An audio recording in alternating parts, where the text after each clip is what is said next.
Maka ketika perbincangan antar warga, perbincangan antar warga negara itu diawasi, dipantau, apalagi diberi catatan, apalagi kalau mungkin ditindaklanjuti dengan aksi-aksi yang membuat indeks demokrasi kita punya catatan, maka ini sebetulnya ancaman yang sangat besar bagi kesehatan demokrasi kita.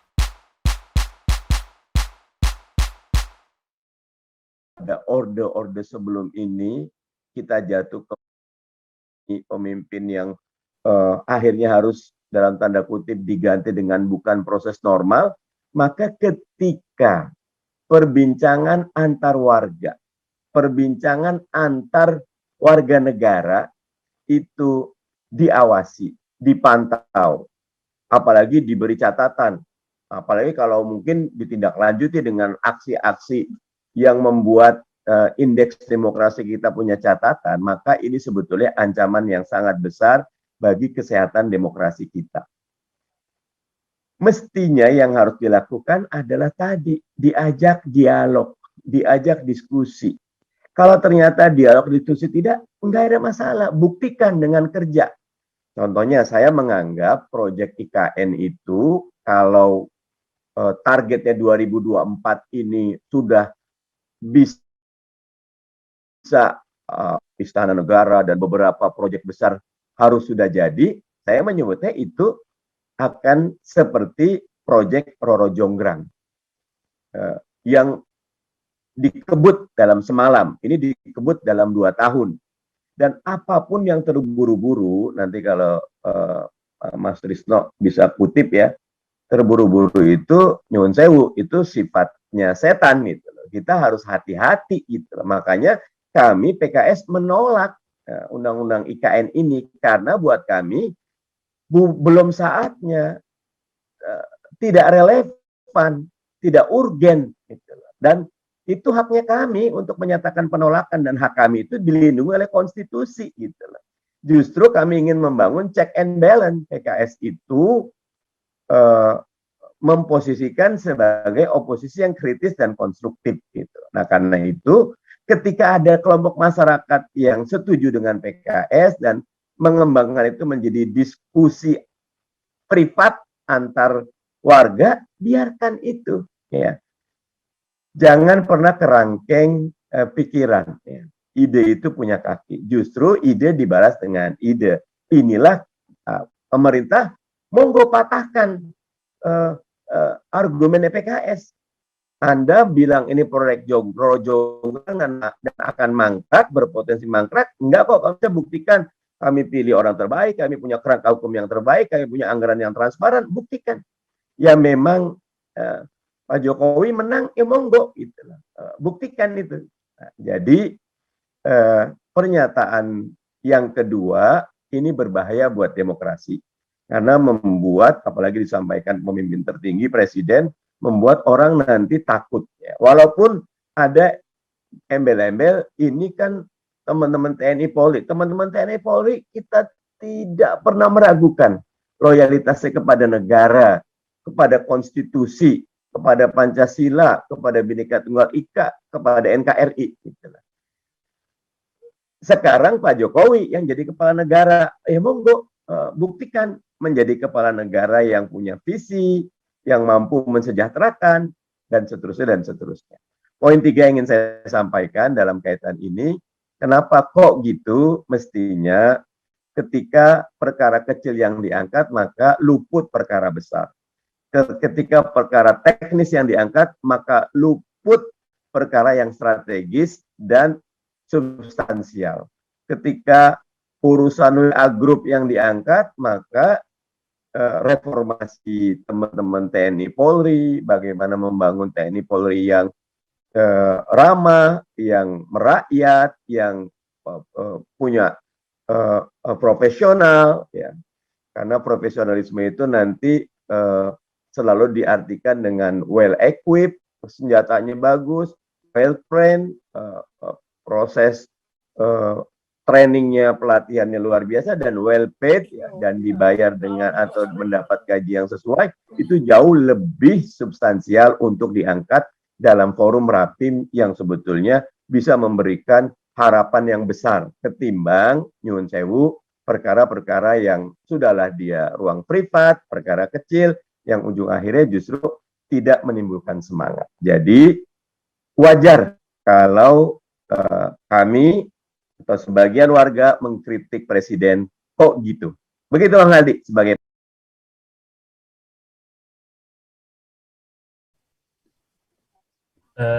Pak Jokowi mengomentari percakapan di grup WA yang itu hanya sebenarnya sebuah diskusi ya, tapi sampai presiden harus menganggap wah itu tidak boleh berbeda pendapat ya. Baik, sekarang kita Bung Rocky bagaimana melihat peristiwa ini dan kondisi ini dan dari paparan para narasumber tadi. Ya, bagus kita ada dalam satu line of thoughts untuk mempersoalkan apa hak presiden nguping pembicaraan di meja makan keluarga. Itu soalnya itu. Tadi Prof menerangkan tentang kedudukan dari wilayah yang disebut private sphere itu.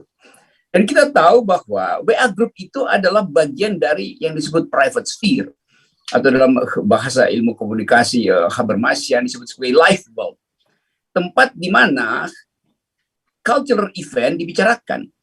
Jadi itu lokasi kebudayaan. Memang di dalam WA itu tercatat, oh ini istri dari jenderal, ini adalah anak dari jenderal. Tapi itu bukan karena dia jenderal, tapi itu identitas yang tidak diterangkan supaya terlihat eksklusif. Bahwa ini pembicaraan antara istri-istri pejabat TNI misalnya tuh. Jadi itu bukan TNI, itu WA Group dari mereka yang terpaksa mesti memakai nama TNI karena itu identitas kultural mereka. Kan itu intinya kan, supaya ada semacam kelegaan di antara ibu-ibu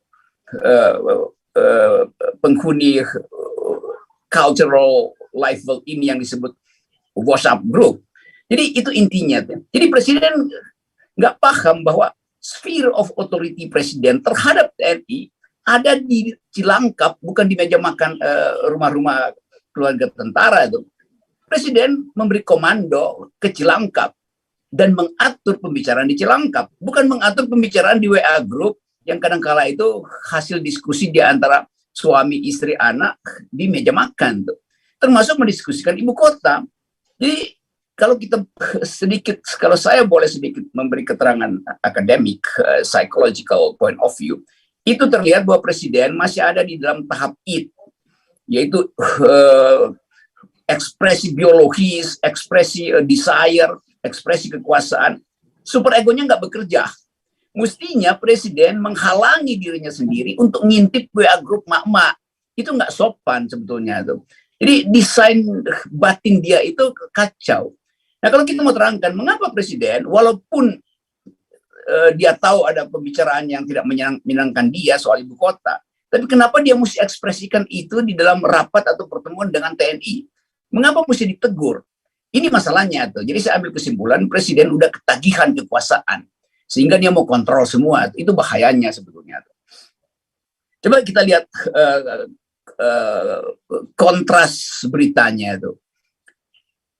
Tadi ditunjukkan oleh Haldi, indeks demokrasi kita memburuk. Oke, itu adalah indeks publik. Tetapi ada indeks yang lebih menyangkut situasi kesejahteraan keluarga, yaitu indeks stunting, indeks malnutrisi yang justru menaik itu. Dan bahkan di beberapa daerah yang udah dekat-dekat Jakarta, indeksnya itu udah persentasi angka malnutrisi atau stunting itu udah 17-18% itu. Naik terus kan. Artinya presiden justru mesti fokus pada hal-hal yang menyangkut soal kesejahteraan. Jadi presiden kehilangan fokus karena dia khawatir dia akan kehilangan kekuasaan, maka dia pantau semua WA Group. Sekarang kita khawatir, Jangan-jangan juga bukan sekedar WA grup ibu-ibu TNI, WA grup PKS juga mungkin dipantau dengan menyisipkan agen di situ tuh. WA grup dosen UIN juga dipantau segala macam. Kan akhirnya kita mesti berpikir begitu. Kenapa? Karena the big brother is watching you, dan semua kegelisahan itu harusnya diperhatikan oleh presiden sebagai kegelisahan warga negara.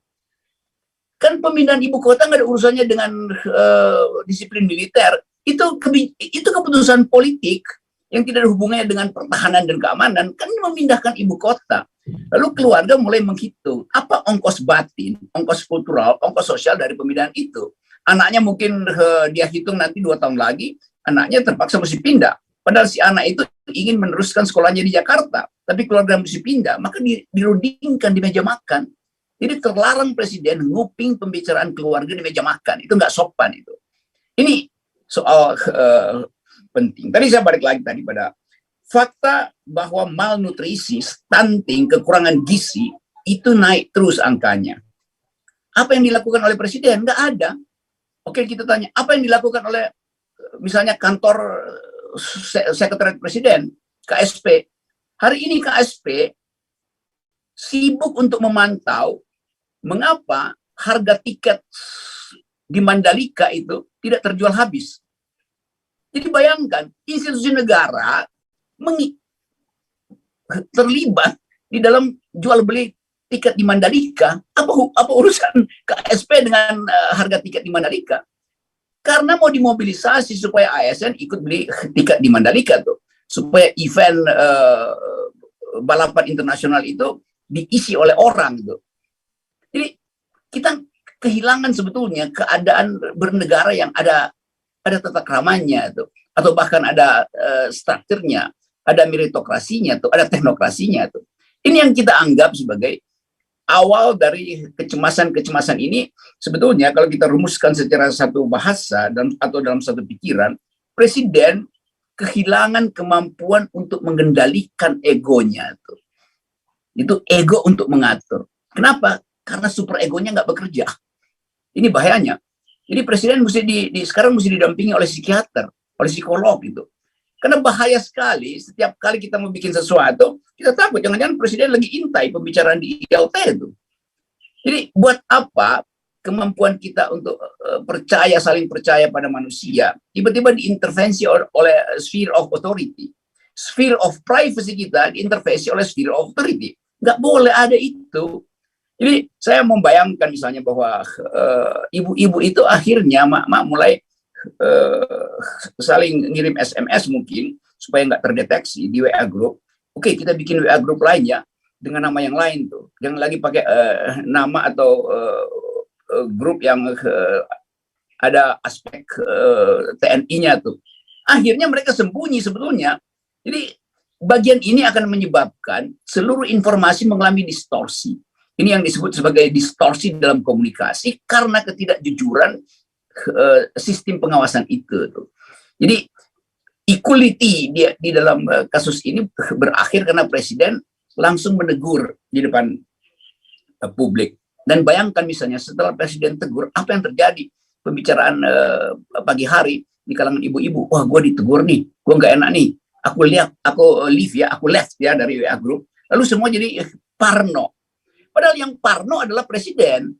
Kan presiden mau kepo, kalau bahasa milenial. Kepo itu tandanya parno. Jadi dia paranoid dengan keadaan. Jadi sekali lagi saya mau terangkan bahwa urusan ibu kota itu adalah urusan pro dan kontra. Dan itu bukan sekedar antara rakyat yang pro dan yang kontra. Juga di bagian kekuasaan juga timbul pro dan kontra. Mengapa terjadi begitu? Karena sampai sekarang kita nggak bisa bayangkan apa sebetulnya isi ibu kota itu. Nah, emak-emak ini juga membayangkan nanti sekolahnya di bagian mana ya, tempat bermain ada di mana. Lalu kita tanya pada presiden, di mana? Oh, itu akan bagus sekali. Di mana? Di laptop presiden. Waktu presiden buka laptop, dia tunjukkan ini akan ada air mancur, di situ akan ada menara, di sini akan ada taman bunga. Iya, tapi itu di laptop. yang pasti dibikin bagus sekali kan. Jadi sekali lagi ini yang disebut politics of hope itu berhenti justru karena presiden merasa terganggu dengan kecerewetan emak-emak. Udah biasa aja kan. Jadi kenapa mesti pastikan ini udah keputusan negara, oleh karena itu semua mesti tunduk. Itu namanya otoriter. Di dalam keputusan itu tidak mungkin sesuatu itu diputuskan secara mutlak. Tetap aja ada yang protes kan. Namanya juga demokrasi itu. Jadi kecerewetan adalah bagian dari demokrasi. Protes adalah bagian dari demokrasi itu. Nah, presiden bisa bilang, saya panglima tertinggi, saya pegang komando. Iya, dalam mengerahkan pasukan, bukan dalam mengatur tata krama emak-emak. Itu nggak bisa begitu. Presiden adalah panglima tertinggi TNI di dalam komando kemiliteran. Kalau ini urusan keluarga, presiden bukan panglima tertinggi di dalam keluarga militer. Jadi bagian ini yang etik bernegara ini yang hilang dari kita sebetulnya. Jadi saya kira itu poinnya supaya kita fair bahwa jangan sampai wilayah life world ini, saya pakai istilah Jürgen Habermas, wilayah life world, wilayah dunia kehidupan diintervensi sehingga mengalami kolonisasi. Jadi presiden mengkolonisasi wilayah private, itu yang terlarang di dalam komunikasi itu dan terlarang dalam demokrasi terutama. Saya kira itu poinnya. Jadi kita ingat jangan sampai KSP ini atau istana lebih sibuk ngurus Mandalika daripada ngurus malnutrisi yang makin lama makin banyak.